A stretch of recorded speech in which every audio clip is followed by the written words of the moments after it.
Elitom. I am so excited for our retreat that's coming up this Friday. Woo! Oh, I know it. I'm so excited too, because every retreat is different, and it is good when everybody can benefit from it every single time. The knowledge, the information is on key, and especially when you're with a group of people who's doing it. That's a whole nother ball game. You're sharing your experience, what you're going through, and that's what helps you. It's a support group. Absolutely. Oh my gosh, our retreats are so much fun. I love them so much. All the qigong and the meditation and the breath. Oh my gosh. About fasting and meeting new people. Oh my gosh. I just love it. I'm so excited. So right. Friday, And Saturday, Sunday, and Monday. Woo! Oh, absolutely. And all the information is always different because when we stay in tune, it's always channeled information. Oh, totally. That's what makes it so great. And it hits everybody because we're all connected. So the light knows what it's doing when we're doing these retreats, and this is awesome. So sign up now and always stay in the flow of this great information, this great age that we're in, and keep growing. That's what it's all about. Life is about growth and change. Yes, having fun. So we hope to see anyone there who totally resonates and wants to just get on this beautiful pranic path. It is so awesome. Oh, so awesome. Oh my gosh. Ta-da! Ta-da! Now we got this great talk coming up, and what it's dealing with? Oh my gosh, we have so many wonderful things to talk about. Oh my gosh. So we want to talk about being positive. Right. We want to talk a little bit about, scratch the surface a little bit on the conspiracy theories and how to stay balanced and not get swooped up by that. Exactly. Because it all goes hand in hand. Stay positive. I mean, it's a good feeling to be not only positive, a positive person, but to be around positive people. That's a vibration within itself. You can feel the energy of it. And the reason why we connected conspiracy theories with it is because that could determine your outlook on the world. Oh, yeah. It will determine your outlook on the world, especially if you let it overwhelm you and you really start believing it. All it is information. Just look at it and observe it. And this is very key. See, one thing I learned about information, because we always say we're in an age of information, but information is even a loose word. What does that mean? To be informed about something. That don't mean it's good information. So we got to be aware on that. But information is important because, like, when I was a minister in the church, I'm not tooting my own horn or nothing, but I did have the biggest ministries in our church of the other ministers. But it just didn't happen off of ignorance. I went and got educated on how to do it, to get the information on how to do it. There is information on how to build a ministry. It just ain't hope and believe. There's a work, there's techniques to do, there's methods on how to deal with people. Because even if you get a job, a new job, 80% of your success on the job is your social skills with people. That's just life in itself right there. So, but one thing that made the ministry boost, when I went out and got information that people could use for their day-to-day life, you understand, because that's what people are dealing with. You're taking the biblical information and you're mixing it on how they can apply it. So that was real key. That's why the ministry grew. But I also learned by teachers that be careful how you indulge in the information, because there's some things that happens on the world that could be so overwhelming, it will get your thought process, it will affect you because it's another level of food. Right. Whatever we indulge in will affect you. Yes, and it all affects the energy. Mm-hmm. The energy. Absolutely. That's one reason why your ministry was so popular. It was what you knew, but it was also the energy that you were emitting. People exactly. Feel it. In fact, they you can feel shared with me once that you taking the Holy Communion was really powerful for you, and that really helped you build up your prana and all of that. Now, of course, we're not having a religious talk here, but we're just talking about the energy of what you're doing and the energy of your information diet and how that makes you feel. And once you feel a certain way, then you're emitting a certain kind of energy. Right. And let me show you how quick it can happen. Not too long ago when I was there in California, I woke up one morning and I started taking this walk, feeling good, energized, just got out of meditation. There was a newspaper on the ground and it had this terrible article on the front. And all I did was just read the article. And immediately my mind was thinking how that person that was in that situation felt, and it felt all yucky all over my body, just that quick. This is how we are one with the information we're allowing ourselves to get into. But me noticing this and being more experienced in it, I was able to throw it off and just look at it as information. But some people, if you're not skilled at this, it would have ruined their whole day, stuck with their mind, and it would have went on and on. And this was happening to a lot of people. They don't understand the energy of things, how it's actually tangible, it can stick to you. Absolutely. I just was recently talking to a client of mine who said she's been hearing a lot of these really scary, fear-based conspiracy theories, and they're scary. Like a lot of what's out there is scary, right? And she said she was really off kilter for about 3 days. And after we talked, I said, you know what? You shouldn't let it go on any longer than 3 hours. Like you should just learn to work through it and process through it and be done with it in 3 hours and just kind of live through it. Because what she didn't realize, and what a lot of people don't realize, is that really weighs on you and it changes your energy. And if you're in a place of fear, right, because it's really easy to go there, then you're part of the problem. You're part of the thing that you're afraid of, because now you're resonating on the same energetic frequency as the fear-based storyline itself. So if you want to help, rise the situation up, you yourself have to rise up so you can energetically affect the world. Don't think that you don't have control over yourself, your emotions, your energy, and don't think that you don't make a difference.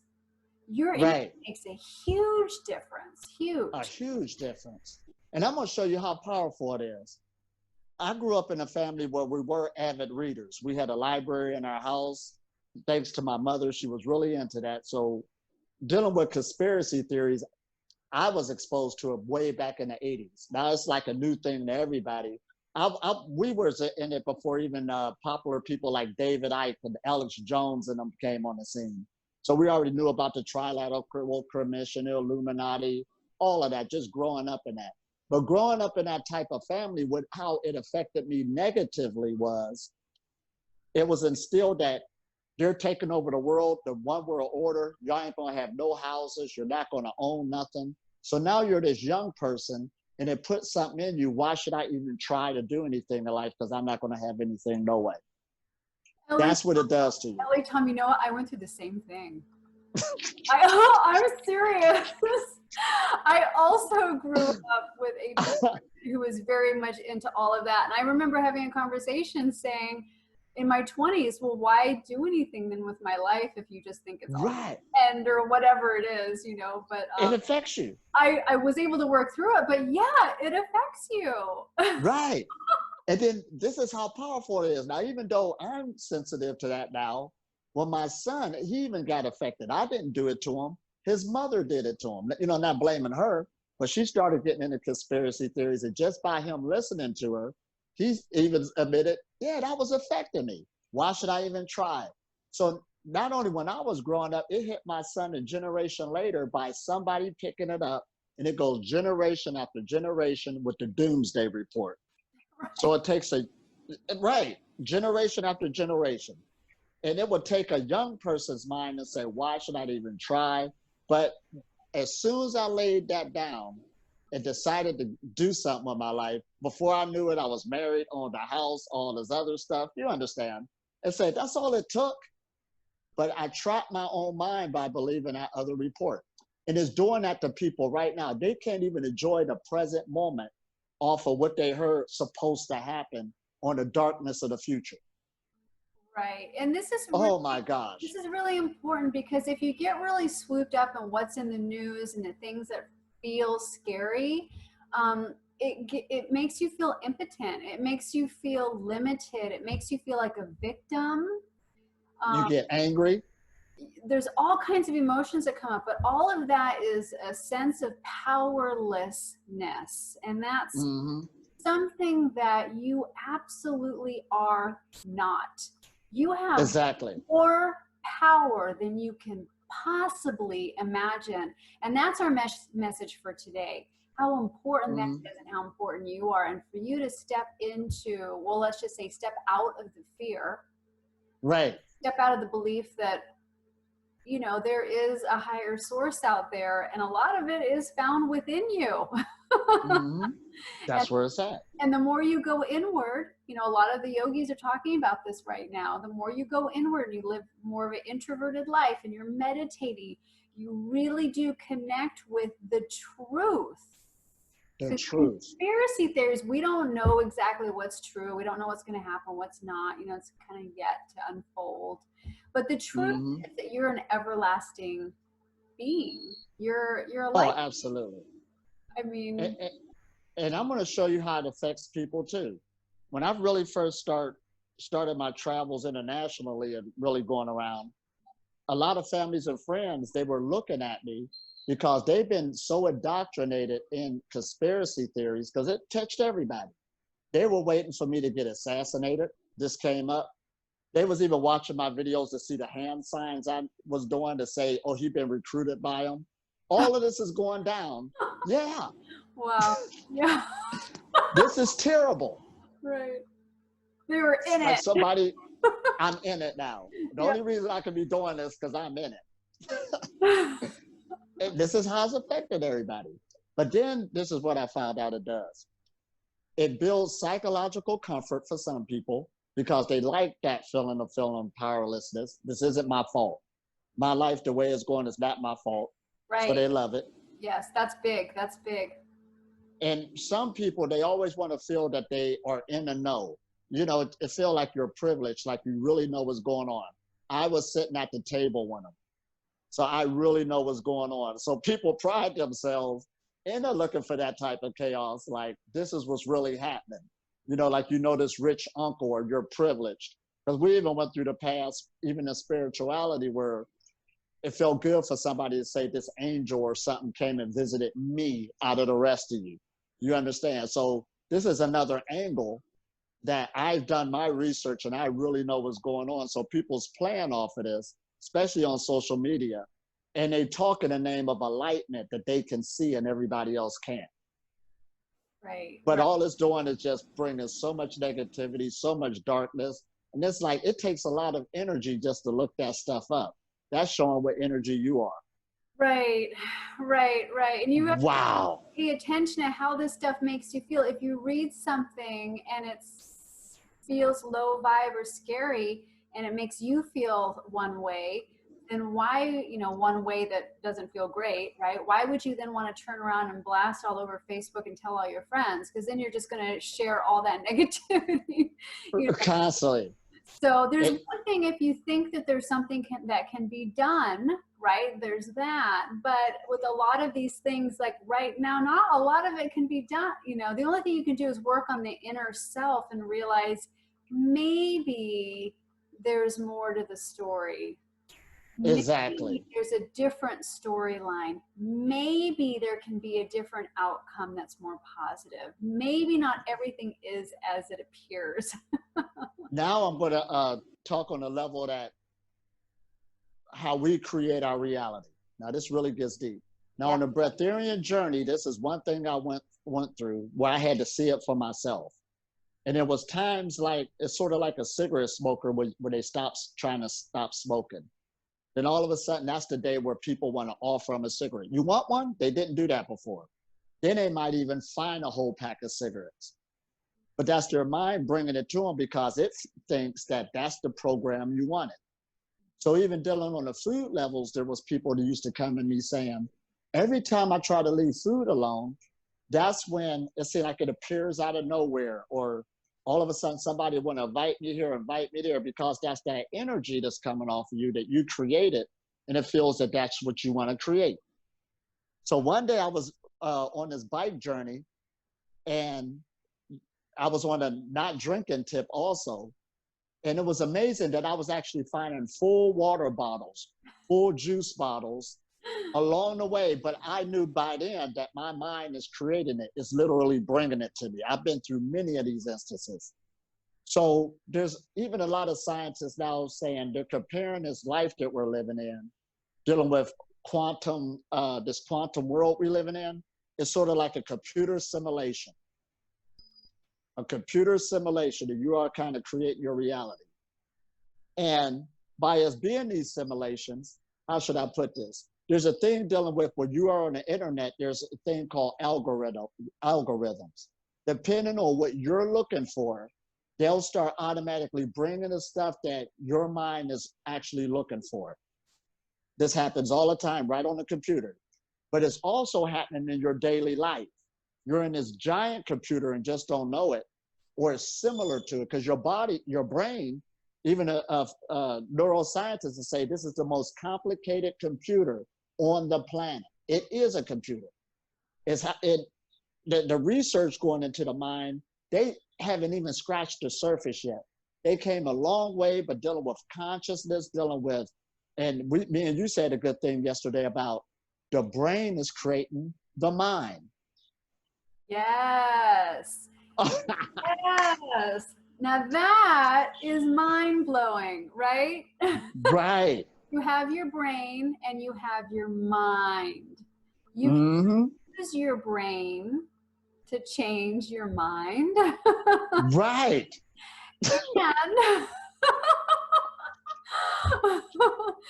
because you've got like this mind energy, the mind body, right? Right. And you've got the thoughts that are going, and you can use your brain to actually train your mind. And then you've got your brain, which is, you know, the neuroplasticity and the synapses. A lot of that's regrooved, and you think, okay, I have a lot of habitual thinking. So you have to put some work to change the brain, to change the mind. Right. And that brain is basically the piece of equipment. Yep. You can't exclude the equipment. That's what we're saying. And when I was in the Navy dealing with systems, we had these different pieces of equipment. You can upgrade equipment. This is what we're saying about the Breatharian journey. You got the equipment to work with. You can upgrade it that would change the mind or the energy part of it. This isn't far-fetched, and this is where we are dealing with the materialistic idea. So spirituality and materialism separated themselves, but they're not separate. They're one and the same. That's why we got physics via metaphysics, just saying the higher physical, the energetic forces. The body is like the gateway to the invisible forces. Yes, yes, we can't ignore the body. It is such a beautiful tool. Because the forces isn't ignoring the body. See, all life forms mostly have brains. A dog have a brain. Y'all are living in the same forces, but as soon as these forces touches the body, this is what we call a dog consciousness. That's how he's operating. And we have what you call a human consciousness. This is how it's operating. But the forces that surround us that we're sharing is the same. So it's determined about the vessel it's going through. Now, what makes us different when we talk about transforming ourselves, what makes us different than other animals, we have more neurons going through our frontal cortex. So that makes us do a lot more. We can make a plan. If you want to become a yoga wrestler, you know you need to eat a lot of food. We also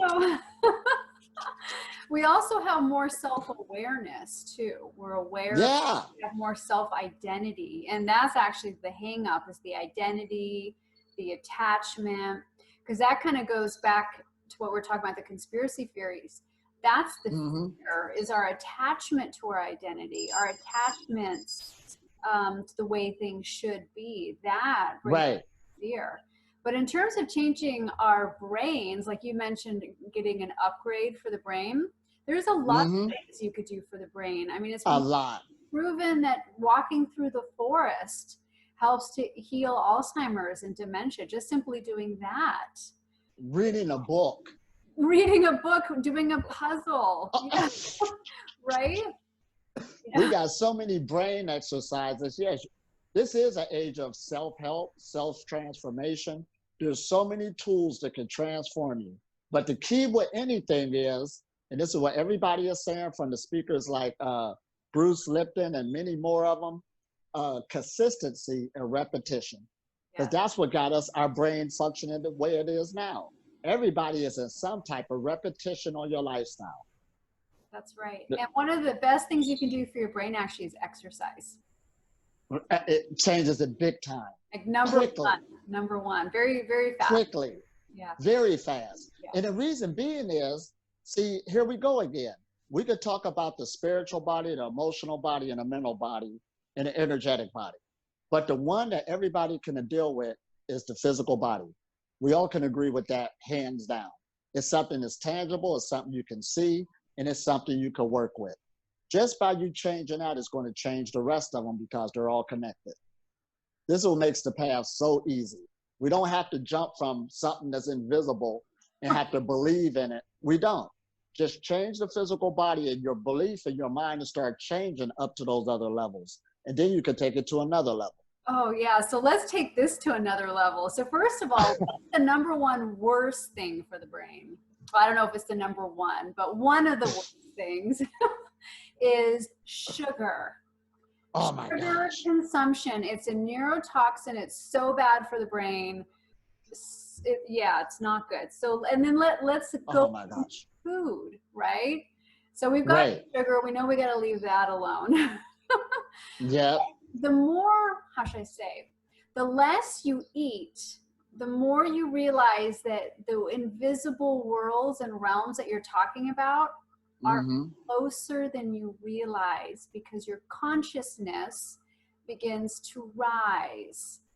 And the food has a big part of that, because the less you have of it, the less material food you're putting in your body, the more you're connected to those realms you can't see. I know I'm repeating myself now, but I'm trying to figure out a way of wording it so it makes sense. I know. This is awesome. Well, basically, you're numbing yourself down. Yes, with the food. It is a literal drug. It really is. But when you're doing it all your life, so you've been born into it, you really don't know the effects of it. That's why at least getting you a faster routine and get off of it a little bit. You know, we're not saying to go without eating, but you can start seeing that difference. You understand? It's such a level of lucidity. Oh, man. I mean, you're just so acutely lucid. It's that right there is the best drug. Yeah. You know, like I was telling you the other day, like meditation is the best mind-altering substance there is, right? Absolutely. But it's better when you do it on an empty stomach. Oh my gosh. Oh my gosh, right. Somebody just called me about that. Now, I'm glad you said that, because I got this video one time when I was talking about what is a drug. Because when we bring up a drug, we think of somebody in a white lab coat right off the rip, you know, the medical profession. But a drug is a thing. It's anything that can alter the body or the mind. So just like when you said earlier, walking through the forest, it alters the body and the mind. That's a drug. See, we are constantly being stimulated constantly by external things and what we do. So we're constantly altering the body and the mind. So I can say on one level, choose your drugs wisely. A good cup of tea could be a drug. Orange juice can be a drug. They are. Your mind. It alters the body. A picture. Your mind. Visualization. Right. Music is one of the best. Oh, yeah. Music alters. That's a drug. Excellent. But we ain't been looking at it like that. And remember that movie, The Matrix, and they had this part in the beginning where they came to Neo's house and he gave them this disc. These people was going out to party. A lot of people still don't know what that part means, because he was a computer hacker. But that was a drug he was giving them. The reason why I know this is because way back in 1990, 89, I went to Australia and I met this guy who really had these, that's what I was learning about, the mind altering drugs dealing with making people smarter. And he had this daughter that was on him. And a lot of it too, because they did come out with the baby Einstein. You ever heard of that? Yeah. And stuff like that. But they got things way beyond that I had access to actually see. And there's frequencies that people can send to you that would affect you in a certain way. That's one of the oldest games in the book. But it exists, and not only positively, but also negatively. I even went to a school one time where Ritalin pills, they didn't have to take it in the mouth anymore. They had it coming out of the lights. And the whole class was, and this was back in the 90s. Wow. Just think where we're at now.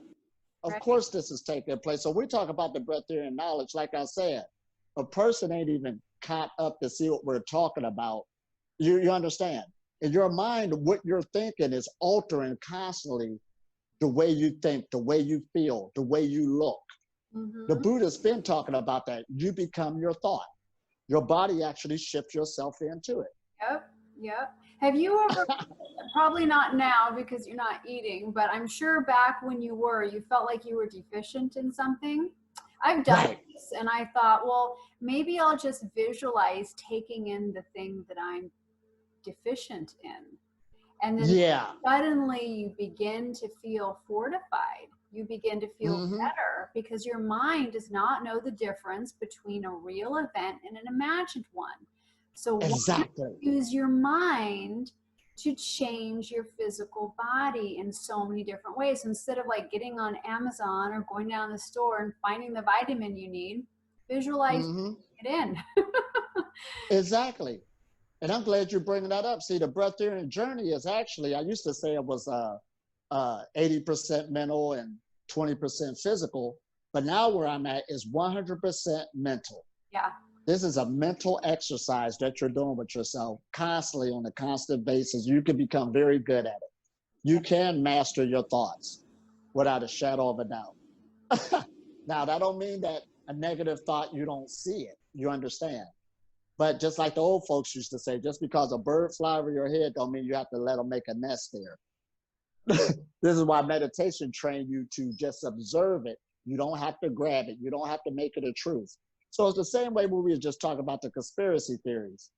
I just had a relative send me a message and they showed me a video and they said, well, I don't know what to believe no more because now it's something talking differently about the COVID. But in my mind, I'm laughing at it. You didn't have to believe either one. Right. Just look at it. Just observe it. Yeah. Now they're sitting there all tore up inside because their world just got busted again.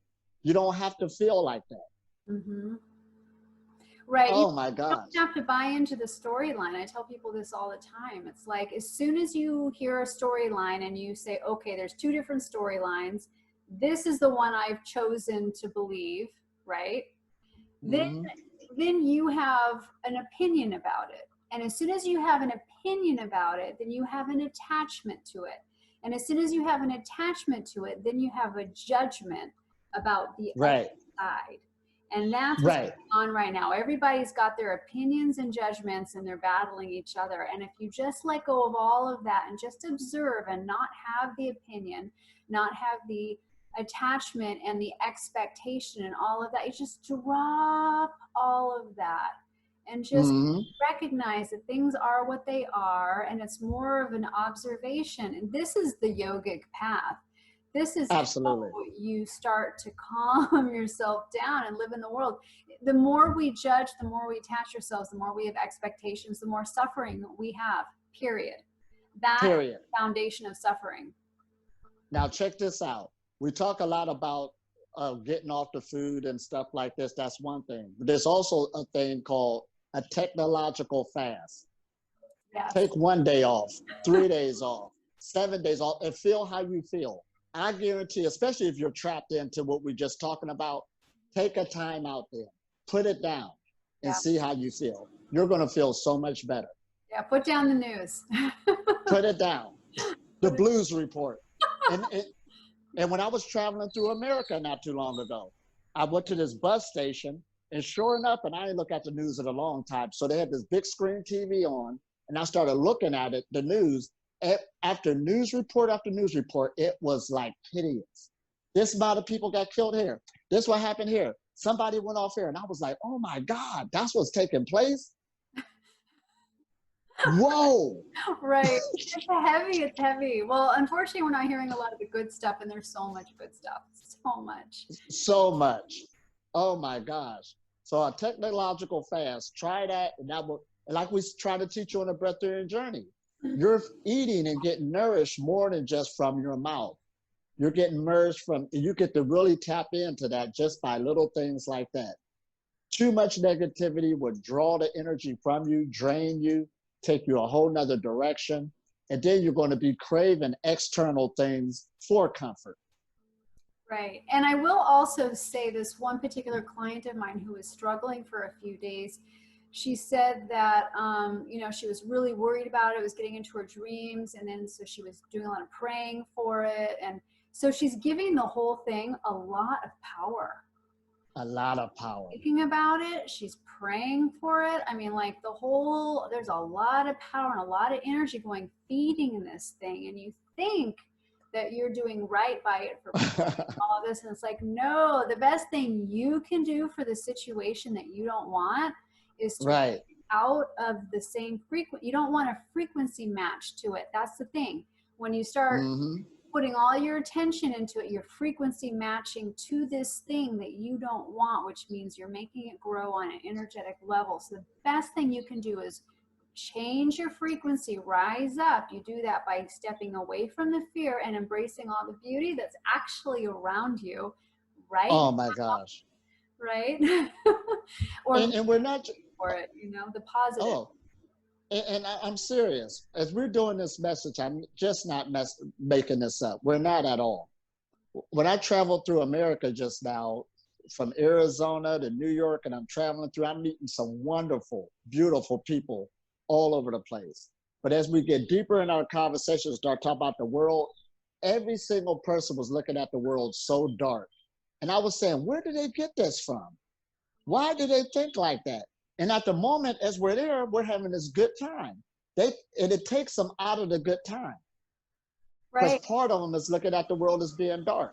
Well, who told you that? Yeah, you can't fully enjoy a good time. You can't fully be present. And that's the thing. If you have this this undercurrent of negativity or thoughts or whatever it is going on, you're not fully present. Right. With what's actually happening around you. And this happens all the time with me too. This one guy was hanging with me and we were up on this mountain looking at all the beauty. And then he brought up that negativity about the world. But I said, wait a minute, we've been together for like 5 days in a row now. Has anything negative happened in the world? He said, no. This is my point. You didn't even have to bring that up on the mountain with us. The reason why that came up on the mountain, it was in your head. Right, it's in your head. It's in the head. You know what? It's all in all of our heads. That's where it is. It's nowhere else. It's in the head. It's in the head. So let's go back to the mind. Let's go back to the brain. It's in all of our brains. It's in all of our minds. Like, that's it. That's our consciousness. That's our reality. So that's what we're talking about. What consciousness are you tapping into? What reality are you creating for you and your family and your job and the whole thing? Right. See, every day you wake up, you should seek to have the best day ever. Now, that's awesome. The best day ever. And I like how this one guy put it. We got this word called enlightenment. Okay. But before we can understand that, let's get the opposite or the Richter scale. Let's take a word called de-enlightenment. What is a de-enlightenment? That's a day where all of us probably had that day before where, say, like you weren't on time, things just didn't go your way. It was so draining, so much negativity. That's a de-enlightened day. So if we look at it like on a Richter scale, on a day where it seemed like everything fell in place, you spun your resources right. People were smiling. You were around positive people. That's an enlightened day. So we ain't got to make it real spooky. It's a Richter scale. And if you look at it as a Richter scale, you can start learning to have more enlightened days, but it's up to you. Okay, if I smiled and was positive that day, can I create more of those? And this is where you get good at it. So you can start having more and more enlightened days instead of these de-enlightened days. And then you can live a life where you have nothing but enlightened days, but no matter what happens. That's what we call a spiritual person. No matter what the situation, they can look at it with another perception and get the goodness out of it. And it seems like this person always comes through the storm because their way of thinking, the low vibration is not in their head. If it's not in your head, it don't exist. things in the physical constantly changes. Each day is different how it unfolds. So that's what makes you into what we call a spiritual, mature person. Compared to that person, as soon as something happened, oh my God, oh man, cool down.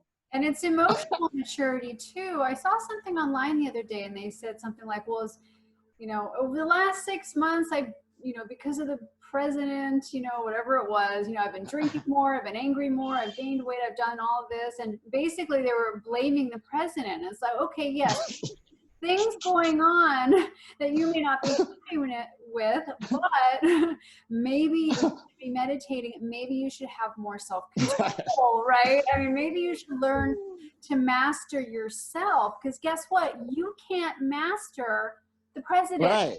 You can only master yourself.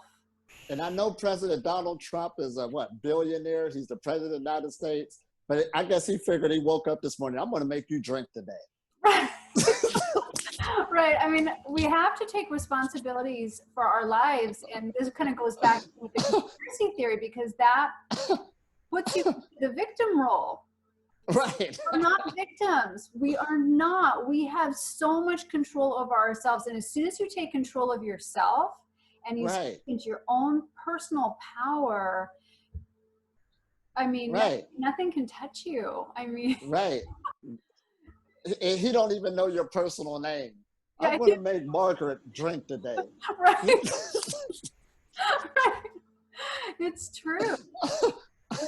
Oh man, and that's what people are doing. So that's why I said earlier, the conspiracy theories psychologically give people excuses and some type of comfort on why they're doing things and why. Don't look at it like that. You are a creative force. And that's what you were saying before, Shana, how much power we have. Oh, taking back your power, create your world. And I was talking to the man yesterday about the conspiracy theories, and he tried to challenge me. You ready to get inoculation and this and that, and blah, blah, blah. And I said, well, yeah. I had to shoot back at him. But I said, my world's going quite good. What are you talking about? I had to challenge him on that until it started bringing them back down to earth. It's okay. Nobody, and the thing about it, he's in a place here in India where I know where he's located. The foliage there is beautiful. The place he's at is beautiful, but he can't even see it because he's stuck into the computer looking at conspiracy theories. Right, right. Yogananda refers to this life as a movie, and we're all actors playing our parts of the drama. Right. Right. So, and realizing a lot of this is illusion. And this is one reason why meditation is so important. And we're always talking about meditation because it really is the foundation of the Breatharian path, but it also makes your life so much better. So much better. It helps you to train the brain, which affects your mind.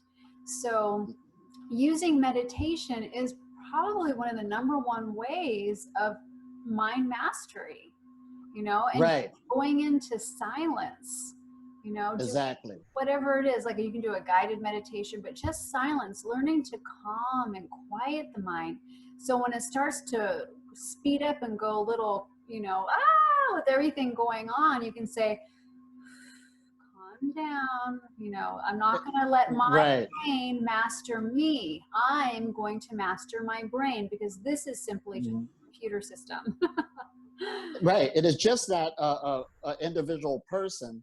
All of us have that in us. It's like, and it's actually a mechanism that nature gave us. It over highlights something. Just say if you had an ancestor that saw just the head of a snake, there's something in your brain that will fill in the rest of it. It's this big snake behind there, even though you just saw the head. And we've got this in us. So when it sees a situation, it over highlights it. It looks for the worst scenario. But you got to understand that you can start controlling that voice. It's okay. It's okay. You understand? And put it into a whole nother direction. That's why some people are more stable thinking than others. And it is rough that some people are struggling through anxiety and all this other stuff. That is terrible to have. I've seen a couple of people who got that, and oh my gosh, that's a whole nother ball game. You understand? But meditation is a tool that you can use that can really better that. that can really help you. And there's so much self-help out here now. We really got to start transforming ourselves and taking it a lot more seriously. Yeah, and perspective is everything. It really is. I've seen people with extreme anxiety suddenly lift the anxiety just when you change the perspective of their thinking. And it's like, oh. Exactly. So. And this is a reality too. Due to the technology today, anybody and their mama can make a video. Anybody could go viral and become famous off of and they don't have waking up humanity in their mind. You know, some people, they want to see how many hits they could get, how many views they could get. So this is what age we're in too. So everything you see and read on the internet is not true. It's not good information. There's good information out there, but it's mixed up. It's the tree of good and evil. It's all mixed in. People have different intentions, different purposes, why they're doing stuff. And it goes on and on and on. Some people, like I said, you need to take a technological fast. Some people are more mature how they use the computer than others. Yeah. That's what it boils down to.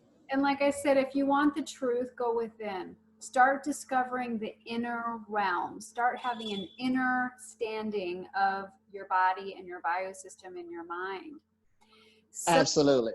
So let's talk a little bit about the Breatharian path in terms of the brain and the mind. Oh man.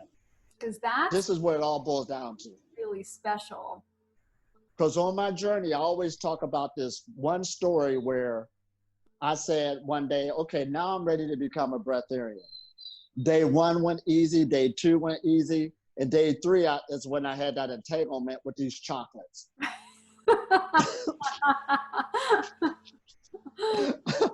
And chocolate is a big one for a lot of people, believe me.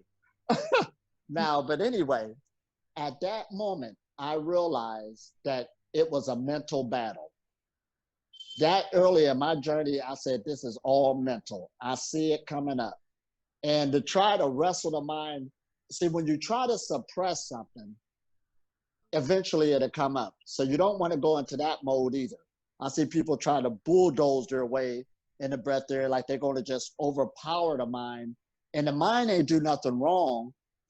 It's been catered that way for years and years and years of that habit, and that energy became strong. We're habitual creatures by nature. So that's why you want to give yourself that leeway of space. This is why this is a process. Some people are more successful in some areas than others, but everybody is dealing with something on how they program themselves. This is just the nature of the beast. And I even had a friend who's a physical therapist who realized one day that due to her schooling, you know, through the repetition and got to get the answer right, and now she's in a profession doing this, but you're learning this other information that's going totally against it. She said, this is going to be a real battle. I know I'm not a stupid person. I'm smart, you know, on that level, but at the same time, I got to reprogram myself. But yet still, I'm in a profession that want me to operate on this type of level. So everybody's at different places on how they're going to deal with this type of information. It's just that real. Yeah, and like you've always said, people who are really interested in nutrition are going to have the most challenging time on the Breatharian path because you have been programmed that you need certain vitamins and minerals and certain foods are. And when you have that so deeply ingrained in you, it's really difficult to start moving into the food freedom where you realize these things are only important because we believe they are. That's right. Big. It's a serious program. That's why today when you look at, there's so many diet changes, and actually you can diet on anything. You can if it's different than the diet that you're on now. See, any difference you make, you're going to see improvements. We might as well go ahead and say it. If it's a lot more different than the one you're on now, that's a lot lighter and whatever. I even seen somebody go on a rice diet before. It was successful. And all that was saying is just eat rice only, but there's so many different ways you can make rice. You know, I think there was a time in my life, I may have been in my 20s or something, where all I was doing was eating pasta, I think, and bread. And so that's it. And I remember thinking to myself, how am I surviving? I remember thinking there's no nutrient value in this food. Like, how am I living? I remember actually having that thought. Yeah. And the fact you can pretty much eat anything and live, because that's not what's actually keeping you alive. Right. We do it all the time. Right. All the time. And one day I was talking that, and I told everybody to write down on a piece of paper, the last meal you ate before you got in this room. And some people was like, you know, the junk food was all on there. Some girl just drank a Pepsi and this and that, but she's looking good. She's in there, you know, and I mean, that don't have nothing to do with nothing. Right. And I don't even want to ask the person their full food consumption, you know. I mean, this is where it's at again. So the mind is very, very powerful on the worlds that it's creating for us. Yeah. Oh, man. Yeah, there's no way junk food's keeping you alive. I mean, it's just right. I mean, you're eating it because you like it, right? But it's not giving you life force energy. And even when I tell my story about, like when I was raising my son and I chose to eat every other weekend, now I'm thinking about that weekend coming up when I get to eat again. So I'm saying, like, when am I going to eat this weekend? I don't want to do the same thing over again because I learned the skill. So I want to start dealing with some stuff I never tasted before. Nutritional value was out the window. But by the time I had my weekend and I'm back at work or whatever, at the gym or whatever, people are saying, boy, your body, you really in shape. You really this and that. And I'm, in my mind, if they only knew what I just ate, it didn't matter. Or even what you don't eat. So there's a story that my dad loves to tell, and I don't know the actual, you know, story itself. So I'm going to paraphrase it. But there's these guys who are like on a raft, floating, stranded in the ocean. Half of them decided they were going to talk about all their favorite foods. By the way, they had no food, right? They were starving. So half of them decided they were going to talk about their favorite foods. So they were like, oh, and this is the way it's cooked, and it's got this sauce. And they just like, they cooked it, they made it, they ate it, all in their minds. And the other half didn't do that. Well, guess what? The people who didn't do that actually ended up starving to death, and they ended up passing away. But the people who cooked it and ate it in their minds survived. They lived. Without a shadow of a doubt. That's powerful. That is powerful.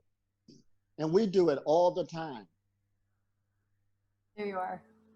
Here I am. You're back. And we do it all the time to ourselves. But this is what it's all about again. You can start really exercising your mind. And like I was telling you how I'm on this affirmation diet, where I'm at now, the affirmations really mean a lot now. Yeah. You know, because as you grow into this, things start having really more value. This is the diet I'm on. The way I allow myself to think, what I allow myself to listen to, the people that talk to me, how they talk to me. I'm really key on that because everything is nourishment in my life and you have control over that. Yeah. I love what you just said, what you allow yourself to think.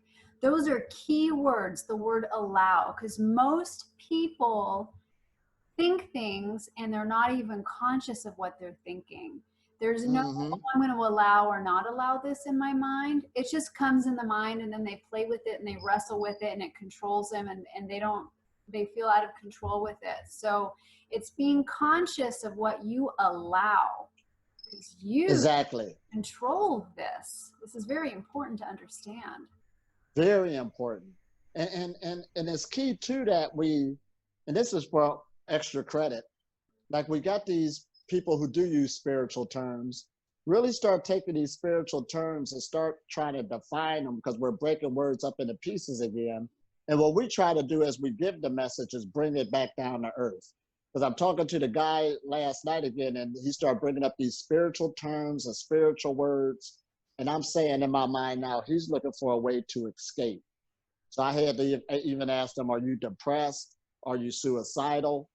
Because that's what it sounded like now. The conspiracy theories, the world has beat him up so bad.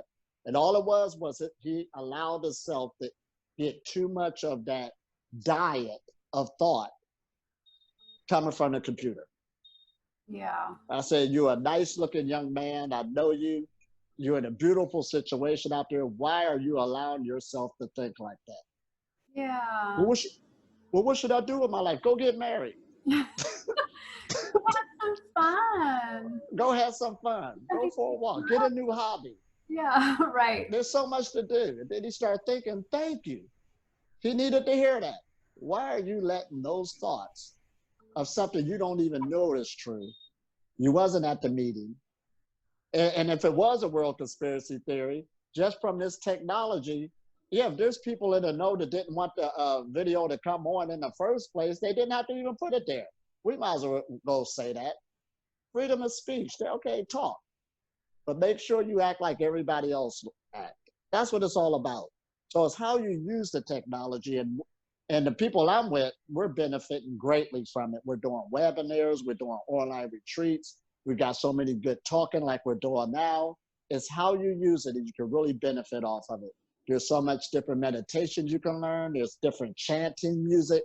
I found this good song yesterday on YouTube, just listening to it.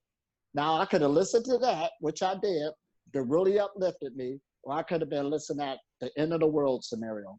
And they're going to have you locked in a box somewhere. And Well, like you said earlier, music is like the best cheese changer. Oh my gosh, there are certain songs I put on, I can't help but dance. Yeah, and why would you rather, like, you know, listen about vaccines and chipping and all of that when you could dance? Like, exactly. You know, you right. Or you being happy. Like, which one do you think is going to empower the world better? Not man. Yourself, right? And somebody put this awesome saying on social media. They said there is somebody right now sitting by a waterfall who don't have no cell phone, and they don't know they're supposed to be scared and afraid right now. Right. Exactly. Exactly. So be that person. Don't even know. Yeah. Strive to be that person.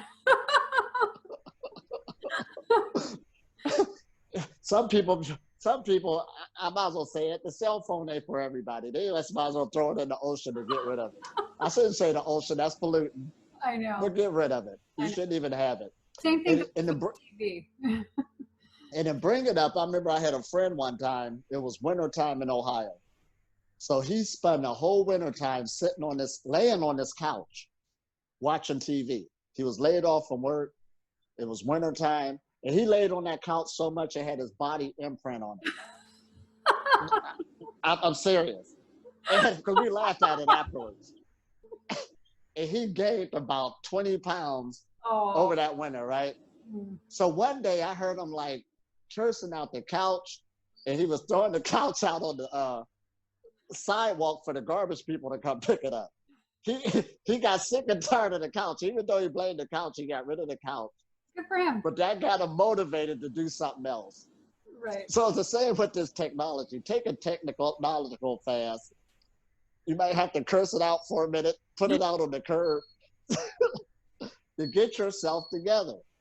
Right, right. Because it's really something. And I was talking to somebody today who deals with a lot of anxiety, and I know that's a very real thing that's very hard to break out of. And she was saying, how do I manifest what I want? Because I was telling her, yeah, we'll just sit with the energy and the emotion and manifest and bring what you want, because she's looking for something very specific in her life. And she said, well, how do I manifest it when I'm feeling all of this anxiety and everything? And I said, well, this isn't the time for you to manifest. If this is what you're going through right now, instead of trying to fight it and manifest and get into these beautiful feelings that you just cannot connect with right now, why don't you go do something else, get your mind off of it, and when you're feeling more balanced, then you can do the manifesting that you want, you know? Right. Get up, go for a walk, go watch something funny, you know, just sit and relax until it passes, because it does pass. You know, these things kind of ebb and flow. When you're in a better place, then you can really bring yourself up and manifest the world that you want and visualize something better. And this goes back to what I wanted to mention earlier, how I think I was telling you yesterday that when you eat food especially cooked food, it's kind of a waste of your day. It's a waste Oh of your man. time because it really does numb you out. And it's not until you give it up, or at least start eating less, or maybe even raw or juicing, that you realize how numbed out you are. And people who feel bored or like they just don't know what to do with themselves, it's not you, it's what you just ate. I guarantee it. Right. And so if you feel like Absolutely. you're kind of wasting your day, take a look at what you've eaten and how you can lighten that up. Because as you get lighter, you realize you can really take advantage of the time that you have, and you're in a high Hmm. state of being naturally, so you can manifest the body that you want. So you can manifest the mind that you want. So you can manifest the world that you want, your immediate Absolutely. and the greater world that you want. So you just uplift yourself out of the whole thing, the whole mess. Oh, absolutely. See, we got that word enlightenment, and the key word it got in there is light. Now we can say light like something that's bright, or we can say something light, something that's lighter. And it goes both hand in hand on what we're dealing with on this path. And if you feel lighter than what you did yesterday, that's a form of enlightenment. You feel a lot more better movement in your body, your thinking. You can say you feel a lot better, all of this good stuff. And where was I going with this? Oh my gosh. I was talking about eating less, and how if you're eating Oh, foods, then you're kind of wasting your day. Like you really kind of are. Not to say you now can't this, accomplish things, but it could be better. it could be better. Like that Richter scale we was talking about. Enlightenment and darkenment, if we want to say that word. But it's a scale. And it's up to you to go for it, right? To have that best day possible. Now, as we were saying earlier about, oh man, so two thoughts is coming in at once. Did you lose it? Oh, oh yeah, I lost it. All right, now we're dealing with this high. Now the brain does need some type of stimuli because it always have, just like the body never shuts down even when you sleep. It ain't like your heart stops. You know what I mean? So the brain also has this circuitry that's always passing through it and all this other good stuff. So that always takes place. But how should we say?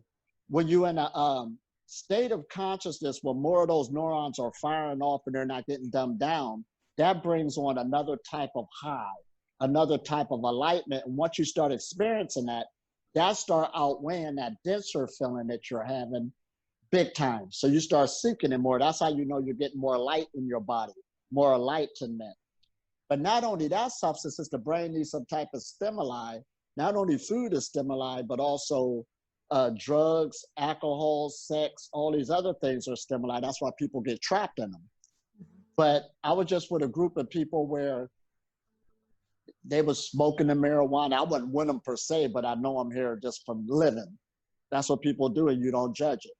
But the one girl saw me smiling, and she said, please don't tell me you're high on life. And I said, but I am. So as they went and got high and she came back, she said, I finally found out what you're talking about. We just got high, but that wasn't a high. I just went down. She felt it brought her down. Well, it is a depressive, yeah. It's a depressive. And Now the munchies go along with it and all that other stuff. But her realization, she saw what just happened. yeah. But now she know what high on life means. She was in that state before she went and got high, but didn't realize it or didn't appreciate it. Right. And that's what I was talking about, that extreme lucidity that you get on this path. That is such a high. Oh my gosh. I mean, you don't even know what a real high is until you start walking on this path. Exactly. It's Because so amazing. People always come at me with the spirit drug craze now, you know, dealing with the ayahuasca and stuff like that. And I tried those things before, but I tell them also, there's nothing better than a pure mind. And I remember when we was in Israel, we did a talk on that. It was really important because now people made that a craze to go through for these drugs like the DMT, the ayahuasca, the Sevia Devinorum. And I'm coming back. Now they just made that into another fad that everybody's getting into. You're getting high, but as soon as you come back off of it, you're stuck back into your dense body again, into this life again. And they're just trading stories on where they just got high. And I say, you can stay into this enlightenment feeling. That's not what we're talking about. This is the best high, having a pure mind. Yeah, because it doesn't stop. It doesn't stop. There's no come down. It's like you go up and you stay, and you have periods where you go even higher, you know, but absolutely.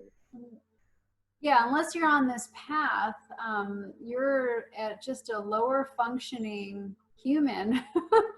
Right. You don't even know it. I mean, I have to say that. I mean, I have to admit it. And if you ever doubt that, try going raw for a while and then eat cooked food. Or try doing a juice fast for a while and then eat cooked food. Or try eating nothing and going even further on this path and then eat cooked food. Or try to do a meditation. Try eating a big, heavy meal before you meditate and then see how good your meditation is. I guarantee your mind will be going. You just won't feel comfortable. You won't even feel the energies. You won't even be connected to your higher self, and maybe a little bit, but. And I'm glad what you're saying this, because that's empowering a person right there to be your own scientist. Yes. See, it's one thing that, and I did a post on social media not too long ago. Okay, it's good to study, it's good to research, nobody's arguing that. But once you did it so much, start putting this stuff into action. Because when you stay just, like I got a relative who love researching, but that's all they do. Okay, I read this, I read that, but they don't put nothing to action. So they always want to debate with you and argue with you, and there's no argument. We are people who are doing this. So there's a theoretical knowledge where you get the head knowledge, but then there's the practice knowledge. That's what we call a practitioner, a yogi practitioner, a qigong practitioner, a chakra meditation practitioner, a Reiki practitioner. You are working with the forces now. That's the other part of the classroom, hands-on. Yeah, you whole really nother have to ballgame. Experience this, yeah. And I know there is, you know, a thing people get into where they're always wanting to learn and they're always wanting to study. And they actually put all their attention in that instead of the actual doing and the experiencing. And there's kind of like a hiding behind that, almost in a way. Exactly. Studying. So it's time to kind of step out and use your body as the experiment. You know, run these trials on yourself. Well, how do I feel when I do this? How do I feel when I do that? Or if I'm watching the news, pay attention. How does your energy feel? How does your energy feel when you're around this person, or when you say that sentence? How did your energy shift? Did it uplift you or did it bring you down? Just start paying attention to these little micro changes, subtle changes in your energy body. It will lead you to where you need to go. Exactly. Yeah. And I know they're hiding behind it for whatever reason, because as I started this path, first it was like, you know, these certain type of people that I know, you have to eat. Because here, I researched this. And as soon as I stayed in the game and started beating it, then they went to, well, you have to drink something. What about liquids? And then when I beat that, well, how about water? How about water? Just as soon as I beat that, well, you can't levitate. What about levitation? But you're like, give me a minute. It's like the God in the gap scenario, sort of like religious people play with the scientists. Well, y'all don't know this, y'all don't know that. And then when they figure it out, they'll go to something else. You don't know this, you don't know that. And that's how the mind keep going. But just give it a time out. We're all where we're at, you understand? And start doing and start researching on yourself and become your own scientist. And then when you know what something is working for you, you can keep that. And if something that's not working for you no more is harming you, you start working towards on eliminating that. So you can be the best form of person you can be. That's all we're talking about. Exactly. And you'll be able to start recognizing it, because a lot of people they're not even conscious of what is not working for them, right? Whether it be, you know, the news or certain foods or anything, or your own thoughts, yourself. And you will get better at it. You'll get better. Because even starting out the Breatharian journey, the best foods I used to like was avocados and Fritos. And I was just thinking this morning about that. I said, there's no way that I would want an avocado or a Frito now. Right. You don't even remember when the transition took place. It wasn't no fight. It was just one day you just looked at it. And to show you that the joke the universe played on me, one day I ended up moving to the Canary Islands when I was living in the cave, and its second highest produce was avocados. There was avocados everywhere. And I just looked and started laughing. This is what the universe, the joke is played on me. This used to be my favorite food, but right now it was already conquered and it was all around me. Right. This is awesome. So that's why I'm saying, just stay on the path and just keep working on yourself and let each day have its effect on you.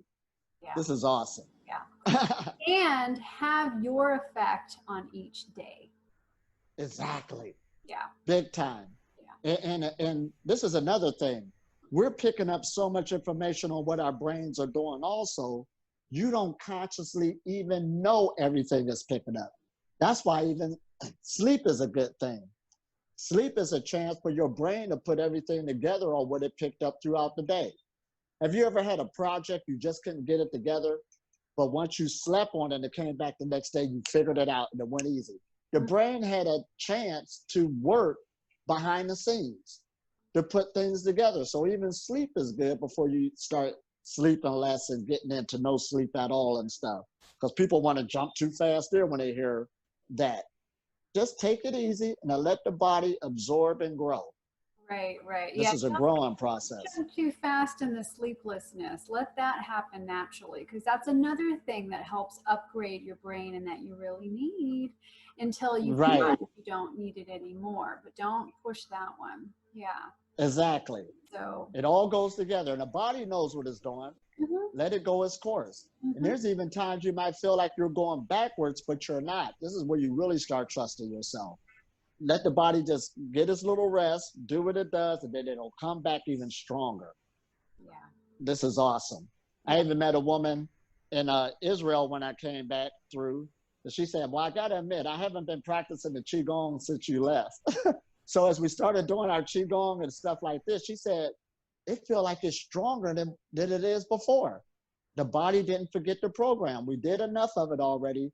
It knows exactly what you want to do, how it wants to pick back up. You had that time period to think. So even when we say consistency, just get yourself up and come back in. That's what we're saying. Don't stay down too long. Come back in. The universe is user-friendly. Yeah, and you never ruin the good work that you've done, even if you feel like you're sliding or doing things that you shouldn't be. Right. Your thoughts or whatever it is, you're always going to come back in a higher, brighter state from the way you left it. You're always going to be going up. Sort of like Reiki. Once you got the attunement, it's always growing. As long as you live, it's always growing. That's awesome to know. Yeah, it is. It's wonderful. And of course, the more you put it in practice, it grows even more. It grows even more. We know that. Yeah, absolutely. That's important. So that's why I tell people all the time, we're changing our outlook on energy, because just by you living, an older person, let's say in their 80s and 90s, actually have a whole lot of energy just being in this realm. Now, just think if you notice, because we're going on that era of time, you can start working with your energy when you know it's going to get bigger just by a given. So that's what we mean. You can make it really bigger. Year after year, my energy levels is getting stronger. Yeah. Not just naturally, but I know this knowledge and I'm on the path. It's getting stronger, guaranteed. Yeah, and this is awesome to know. Especially with your consciousness being where it is. You know, you are right. So, because, you know, energy flows where consciousness goes. So that's really important. Or you focus on certain things that you want in your life. And that's the other thing, going back to the conspiracies. When you're focusing on what you don't want, guess what you're creating? Oh, man, right. Right? So always focus on what you want. Whether it's within your own body or in your family, your job, or in the world, right? Right. Focus on what you want. Because I had to do a talk on this one day too. You got to think about it. You got two type of people who's claiming enlightenment. You got this one group, and I got to admit, I'm not tooting my own horn, but to me, the world is positive. The future is bright. That's my outlook. You understand? This is the way I'm living. But you got some people who they're bringing this darkness up because they're saying they can see now So I can see the negativity, I can see the darkness. So the whole world is dark, but both of these people are claiming enlightenment. Now, it's not saying you don't see negativities, but when you do see it, you know how to have an energy where it's your responsibility. You can straighten it out. You can correct things. Yes. There's always a solution. We're smarter than that. There's always a solution. That's why even when something happens in your life, just cool down for a minute, take a time out, and the answer is going to come. What we should do next, where we should go from here. Exactly. That's how you can tell if someone's truly on the pranic path, because they're not wallowing in negativity typically. Right. Have a more positive outlook, because this is a side effect of the pranic path. And you're able to be more conscious and to really be connected to your higher self. And when you're connected to your higher self, you're connected to the light, you're connected to your intuition, and you just have solutions and ideas drop in all the time naturally, because there's nothing in the way of it. Right, absolutely. And see, there's many ways of self-help also. See, some people like crying because of many different reasons why. But I got this friend here, this is a true story. She's from a well-to-do family, so when she goes through something, the family babies her. Oh, no, what's wrong? So one day I'm over at the house and something happens where everybody's babying her and I'm laughing. They're like, oh, you shouldn't laugh at her because she might get mad. But she loved every bit of it. Because I said, you're crying about something that simple, and we start laughing about it, and that got her up out of it. Right. And I said, y'all babying her too much, and that's what created this cycle. That's all it is. Right. Yeah, a perspective change is always very refreshing. Right. And you know you're on the right track too, no matter what something look at, is when you can laugh at it at the end of the day. Because we're actors on stage again. Look how you are acting. Yeah. Sort of like when I started my pranic path and I OD'd on those chocolates. Okay, at first I was feeling all bad. Oh, I failed, I'm not a breatharian, I can't do it. But now I laugh at it so hard. I had all these chocolates all over me, so you know you're doing the right thing where you can laugh at yourself. Right. I was such an idiot, but you laugh. And it helps so many other people. Yeah. That's what it's all about. Oh my gosh. Yeah. So this is good again. So keep in mind, this is 100% mental. We're dealing with our mental processes, and it's all about at least keeping it 80% positive. See how I'm being user-friendly again? That negative voice always talks, but kind of overwhelming. It's right. Say, well, you just watch this, right? Because the person we talk to the most is ourselves. Mm-hmm. And every day will unfold differently. It is always in our positive favor. This is something to keep in mind, really true. And when you're dealing with the food addictions, all of us is coming up out of it, been through it, we know. Some foods have our attention more than others. Hey, that's all about being human. But as you're working on it, enjoy yourself, you know what I mean? Challenge yourself a little bit, give yourself awards when it's needed, and then also discipline yourself also when it's needed. You'd be surprised what the body and the mind can do. It will love you for it because you're giving it chance to grow, sort of like it's a separate person. It has its own body intelligence. Here we go. We're learning the language of ourselves. Right. And language is very important. I seen a special yesterday how it was saying language is the foundation of this civilization. Mm-hmm. I like that because we are animals who make the most noises than other animals. So that's what gives us our language to communicate more, to organize more. But not only that, how our body is set up with all these neurons in it, and we're trying to be the macrocosm and a macrocosm, that means that there's another language going on. So if you want to become one with that world, you got to learn another language. It's there, it's user-friendly, it's talking to us constantly. That's why the body never sleeps, the mind never sleeps. It's communicating. So that's all we mean. We're in this age of information. You are in an age where everything's communicating, and we're learning more about this communication, learning more about yourself, what you can do, the signals that we were misreading, the lack of not learning the language, and watch yourself grow. Hmm? We know it, That's that great. inward voice. Yeah, we've got the language of energy and also our spoken language, which changes our DNA, you know? All this good stuff. And, Amazing. and dealing with the spoken language, that's dealing with, we know what that word means. Remember we was talking about that? That's our intent again taking over. Because if you don't know what a word means, it's not really going to have that big of an effect on you. So usually your first language means a lot when you are dealing with what you want and how you want to be, because you understand that it's in your cells. That's just the way it is until you really can wrap your head around it. So even when we teach this knowledge, we're coming at so many points of views because there's one way we could come, it might not really catch you until we bring another scenario up. Okay, I can see that. And once you wrap your head around it, you have to see yourself doing it before you can accomplish it. Right. The mind sees in pictures. Right, right. And it doesn't know the difference between an imagined Yeah.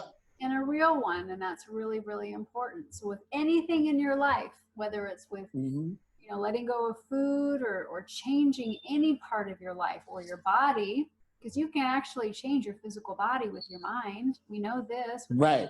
the effect and everything else. Yeah, use your mind. Like you said, use your brain to change your mind, to change your body, to change your environment, to change the world. It all starts up here in the consciousness. And this is one of the 7 laws of the Hermetic laws. They got the law of correspondence. And what that says, so above, so below, so within, so without. What that is saying, so above is the brain. So above, whatever you're thinking, so below goes into the body. Whatever inside, so within, so without is coming out. That's a chain. The law of correspondence, that's a universal law. So within, so above, so below, so within, so without. See how that chain is? It's been telling us this. This is ancient. It didn't change just because we got Google now. No, and this brings us back to the very beginning of this talk when we were saying that what's happening up here from the information that's coming in and that we choose to, dwell in, that affects the energy that's coming out of our body, right? Yep. So what didn't change. What are we emanating? We are emanating what's up here. Yep. And that goes to show you too, like we was talking about the computer simulation, this world is like a computer. This is a bio machine or a bio computer we're in. So it's still working just as good as today. And like I said, even in the medical field, like never before, when you get to the psychological part of it, dealing with the neurons, the new information, dealing with the brain, everybody's jumping to that more and more. And one of your best pills around still is your placebo. And that's dealing with what you think that pill's supposed to do. And then you got the nocebo, which is also the negative part about it. So above, so below. If you're thinking negative, it's going to show up in your body if you keep on doing that over and over again. We make ourselves sick. Right. Or help. Doubt, unbelief, I can't. Right. I can't do it. All of this. And like they said, if you say you can't do it, you just told the truth. You're exactly right. Self-fulfilled. Wow. Yeah. So we want to go for high lucid living, happiness, creativity, abundance. Absolutely. Bliss. All this good stuff. Harmony. And not just within your body. Like everybody watching this video, like you have a responsibility to be in this state so you can actually change the world that we're living in. And you have the power to do that. So this is a call out to everyone. Oh, and I'm going to add this in because there is a thing called, have you ever heard of pay forward? Well, pay forward is, well, for those who don't know, and I don't know if we brought this up before, but it's sort of like you go to your office one day and the secretary is there. You say, I'm going to do something nice for the secretary. So you might buy him a gift or give him a little extra money or whatever, blah, blah, blah. So the secretary, of course, is surprised, will get happy. So when the secretary go home, 9 times out of 10, their son will probably be there. They ran into their son. They'll probably do something nice for their son. Oh, here's some extra money. Here's this and that. You look nice. And then the son, by his nature, he might go with his girlfriend and do something nice for his girlfriend because he's in a good mood. But it goes on and on and on. You can start a chain reaction by being nice to people, and 9 times out of 10, they will be nice to somebody else to get the ball going. So you could do more of these paying forwards where you're sending out this chain effect just by smiling at somebody down the street. Yeah. Just by doing something nice for somebody and all this other good stuff, paying forward. Yeah. Vice versa, the other way is if you go one day just because you're in a bad mood and you holler at somebody, you just set the course of their day. Then they might go to somebody else and take that out on them. And then they keep going. So you want to be that person who's putting out positive vibrations to everybody you meet. Yeah. It can even be the dog in the park, the bird. It's all trickling. And what goes around comes around. So of course, when these things start happening to you, these nice things, is because you're putting out this good ripple constantly, consciously. Yeah. And it actually works, a ripple effect, changing people's lives. You don't even know the impact that you have. You don't even know how far that ripple goes out, but it goes out really far. And even if you don't have contact with a lot of people and you stay home a lot, just you changing your vibration and your frequency changes everything. Very powerful. It changes everything. Neighbors, your neighborhood. I mean, it really, really does. Absolutely. That's key right there to really know that. Yeah. Oh my gosh. Voila. Voila. Thank you. Wow.